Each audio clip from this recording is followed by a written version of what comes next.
When Mel was announced to return to the show for the 60th anniversary and beyond, classic series fans like myself were so excited. Mel, as a companion, wasn't developed as deeply as some other classic series companions, to the point where she never had an episode where she met the Doctor for the first time. So, the idea of a school reunion-esque return for Mel Bush, like companion Sarah Jane Smith had, was just what the Doctor ordered. Today, I really want to explore who Mel Bush is. What did we learn about her in the classic series, the new series, and why I personally believe her return to the new series has actually made her story more confusing. As a disclaimer, this is just my opinion. I love Mel Bush, I love Bonnie Langford, and I enjoy seeing her on my screen every single time. Okay, let's get into it. So, who is Mel Bush? Mel Bush is a companion of the 6th and 7th Doctors. Her first appearance was in Terror of the Vervoids, the 3rd segment of the Trial of a Time Lord arc. During this story, the Doctor is placed on trial by the Time Lords for his interference with time.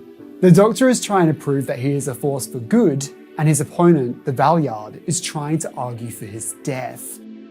In this episode, the Doctor is using a future example of his do-gooding to prove his innocence. So when we first see Mel, she has been established as travelling with the Doctor for quite some time. On the surface, this seems fine. You can see their dynamic up front, but I think Mel not having a standard introductory story in actuality is the reason why Mel feels more generic compared to other companions. Why? I'll tell you why. Throughout the classic series, I think it's not unfair to say that companions get most of their character work done in their introduction episodes. When we first meet Liz Shaw in Spearhead from Space, we discover she's Unit's scientific advisor. She's quick-witted, she's intelligent, and she can almost equal the Doctor's intellect. Yet, after her first story, she becomes the Doctor's assistant, and he takes her role as scientific advisor. And she doesn't even receive a proper departure story. Or another example, when we meet Nyssa in Keeper of Traken, we're introduced into this fully formed world of Traken, and when we later find out that her home planet has been destroyed, it really doesn't affect her character at all. She continues to play the role she was established. So when Mel doesn't receive an introduction story, she is missing one of the most important parts of forming a character in the classic series. Who you are in your first story is who you are until the very end. This isn't saying there isn't any character development in the classic series. For Tegan, you see her accidentally finding her way into the TARDIS in Logopolis, and she just wants to leave the whole time. And when she finally gets to return home in Time Flight, she realizes she doesn't want to leave anymore and she wants to come back. And when she does come back, she eventually leaves on her own terms when she decides that it wasn't fun anymore. And also, I think it's important to mention that just because a character stops developing, it doesn't mean that they're not interesting or they're weak. Romana 1 is established, she's an equal to the Doctor, and then remains pretty much unchanged until her regeneration. The most developed companion is the 7th Doctor's companion, Ace, who we learn more and more about as each story progresses. The show really begins to pivot to tell the story through her eyes, and exploring her relationship with her mother, to the point where you really feel like you know who Ace is. And in the new series, most companions continue to develop their characters as the series continues. But what I'm trying to say is in the classic series, I think they really start to stagnate after their first story. Or even worse, in the case of a character like Susan, she devolved into something less interesting.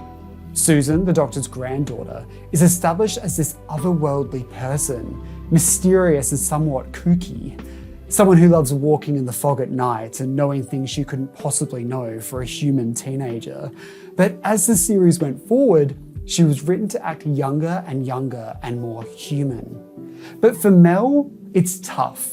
Because she is missing this origin story, she becomes a generic companion before even getting a chance to not be generic. There is also the argument that production issues got in the way of giving Mel a proper introduction story. The Trial of a Time Lord was the first series produced after a hiatus. The show was taken off the air, but returned with a point to prove. Unfortunately, Public opinion, and more importantly, the BBC's opinion on the show, was starting to wane. Eventually, this culminated in Colin Baker being fired from the show.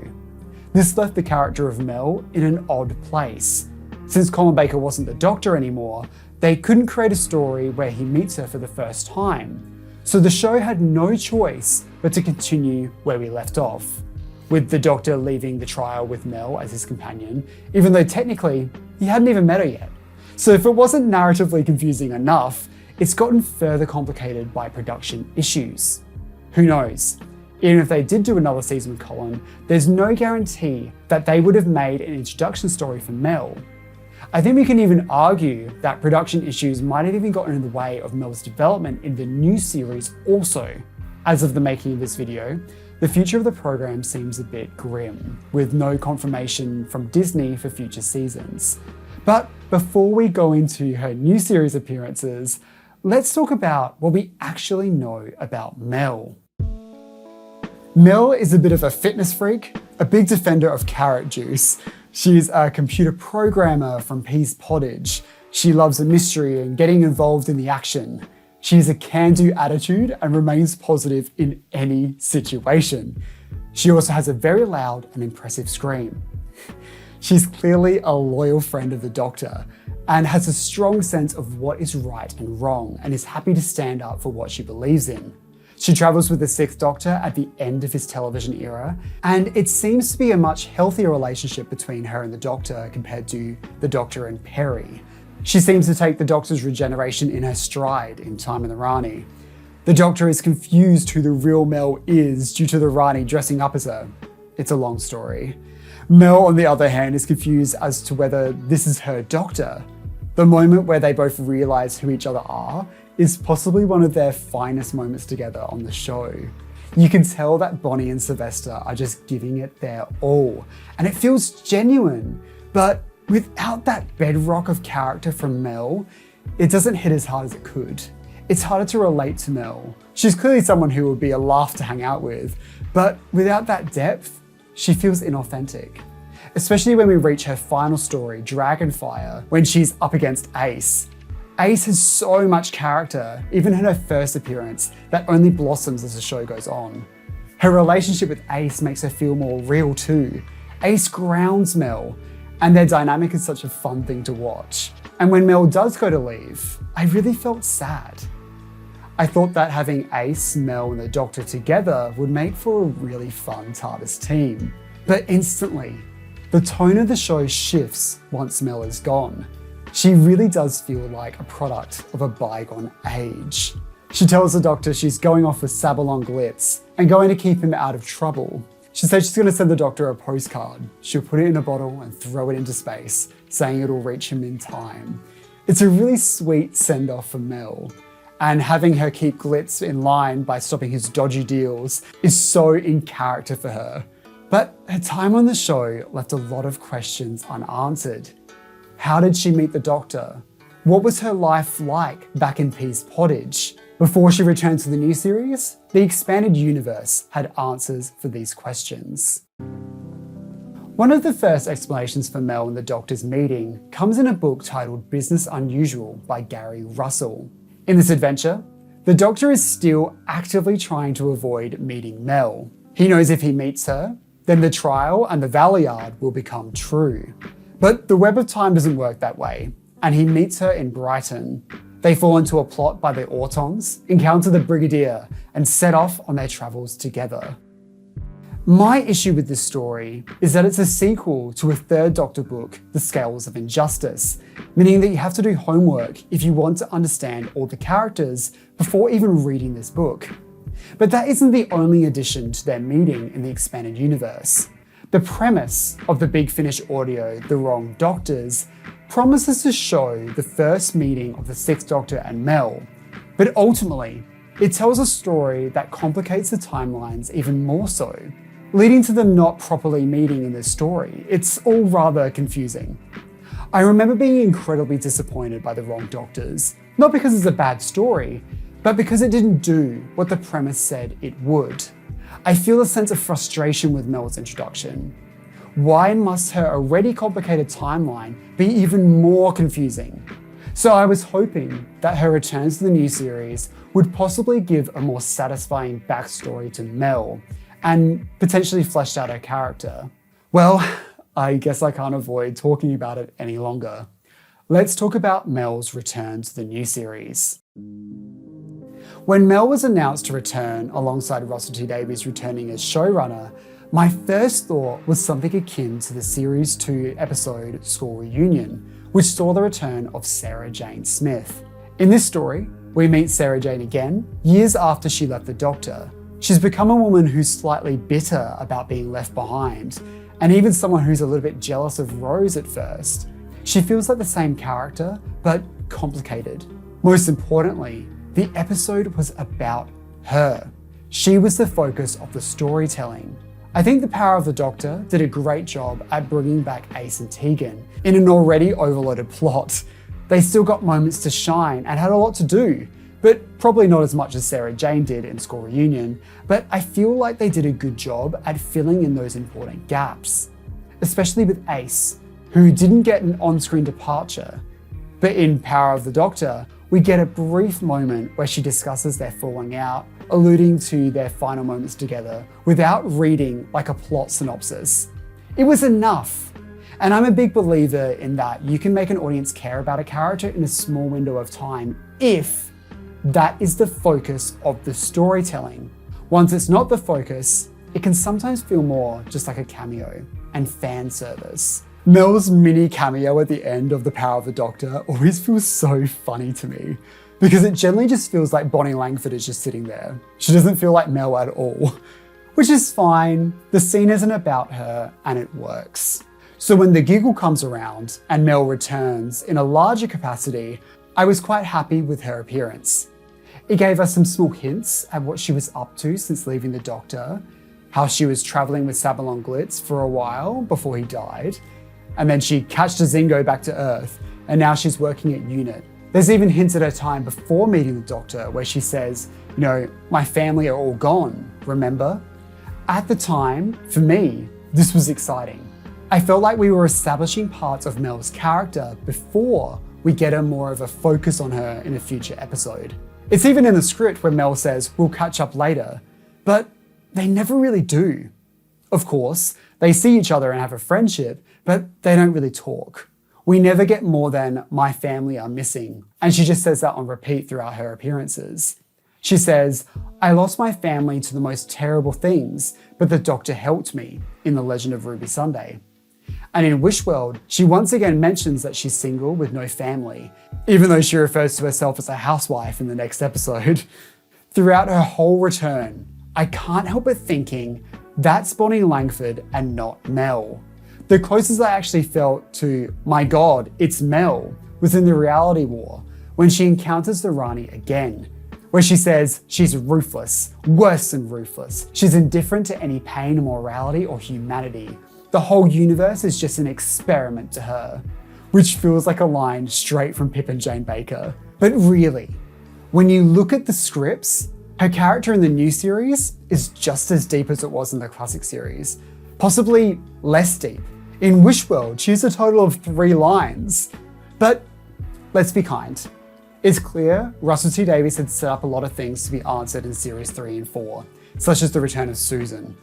So maybe Mel's story was still to be told.